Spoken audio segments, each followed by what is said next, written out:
తాకట్లో ఉన్న మీ బంగారాన్ని విడిపించి ఆ రోజు ఆన్లైన్ రేటుకి కొంటాం. Sharma gold company. Andhra Pradesh deputy CM Pawan Kalyan చిన్న కుమారుడు గాయపడ్డారు. సింగపూర్లోని పాఠశాలలో జరిగిన అగ్ని ప్రమాదంలో పవన్ చిన్న కుమారుడు మార్క్ శంకర్ కు గాయాలయ్యాయి. మార్క్ చేతులు కాళ్లకు గాయాలు కావడంతో పాటు పొగ ఎక్కువగా పీల్చడంతో తీవ్ర అస్వస్థకు గురయ్యాడు.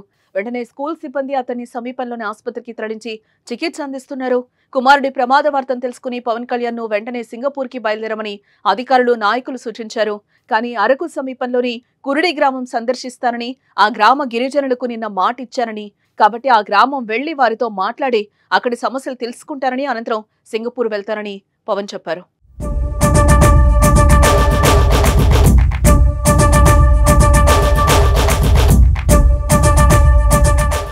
పవన్ కళ్యాణ్ అన్నా లెజినోవా దంపతుల కుమారుడే మార్క్ శంకర్ పవనోవిచ్.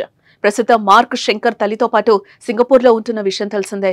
అయితే ఇప్పుడు సడన్ గా ఇలాంటి ప్రమాదం చోటు చేసుకోవడంతో పవన్ కళ్యాణ్ అభిమానులు కూడా ఆందోళన వ్యక్తం చేస్తున్నారు.